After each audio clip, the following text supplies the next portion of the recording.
In this video, we're going to begin to talk about each of the four basic temperament types. We've talked about how temperament is inborn and doesn't change over time. We've talked about how each individual, while they have a unique personality, has an inborn temperament that doesn't change. And in this video, we're going to discuss two of the four types, and in the next video, we'll discuss the other two types. The first one we're going to focus on is choleric. And remember that we originally said that the ancient Greeks used terms that had to do with the amount of fluid a person had in their body, and that's why they acted a certain way. There's another test that you'll find me referencing from time to time called the DISC, D-I-S-C. And on the DISC test, the choleric is the D. It's often used as a D to describe the choleric because the strengths of that individual are typically that they are driven. They are the stereotypical type A personality. They are goal-oriented. They are direct. They are plain-spoken. So if you know an individual that basically is not afraid to say what they mean, is very focused on getting things done and accomplished, then you're probably dealing with someone whose primary temperament is choleric. Now, that's their strengths, but each temperament type also has weaknesses. So for the choleric specifically, this is anger. And the kind of anger that they have is what we would describe as slow and smoldering anger. The choleric is the type that will hold a grudge over time. They may not come out and be angry in your face, but they will maybe 2 years later or even later than that have some way of getting back at you for something, some slight they felt that you did early on. They also really are not overly concerned about the feelings of other people, and they have been known to run roughshod, if you will, over others in order to get to where their goals are going. So it makes them sound like bad people, and none of these four types is specifically bad or good. These are just the strong points of this individual and the weak points. So if you're trying to determine what someone's temperament is simply by interacting with them, my suggestion is to look at their weaknesses.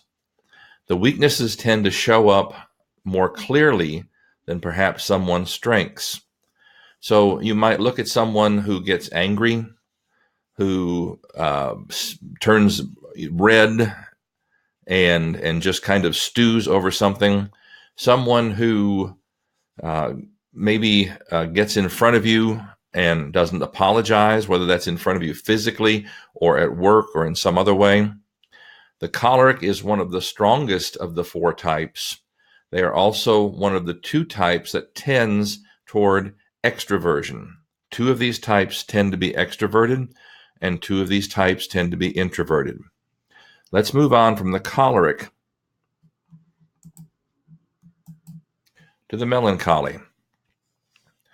On the DISC sense, the melancholy is the C, D-I-S-C. The melancholy type is one of the two types that tends towards introversion. So a choleric tends toward extroversion, and a melancholy individual tends toward introversion. And melancholy doesn't mean sad. That's the typical definition that we have in our minds of what that means. A melancholy in temperament has certain strengths. They are the most organized. They are the people that if you move, there's something on their desk, they know it was moved. They have paperwork that's filed. They don't have messy desks. Everything has a place. They're also very analytical. So these are the people that ask the most questions, that seem to ask questions even after everyone else has run down. They are also the most detailed. So if you're planning a trip with a melancholy temperament type, they're going to have lists. They're going to check them twice. They're going to make sure all the appliances are off before they leave the house, and maybe go back and double check them. Melancholies are super organized, super detailed, and very analytical. Now, that analytical nature leads to some problems, or some of the weaknesses of this temperament type is that they are critical of others without meaning to be. A melancholy person will criticize you to your face and not have any clue that it was critical, because that's not how they mean it.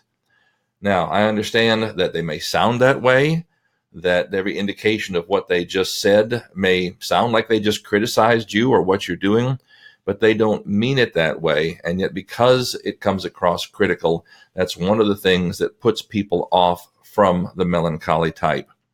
So we've looked at 2 of the 4 types now. On the DISC scale, we looked at the choleric, which is the D, and the melancholy, which is the C.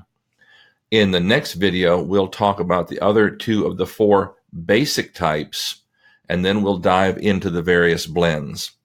Once again, we would ask that you would click subscribe down below so that you can get notification when other videos are published.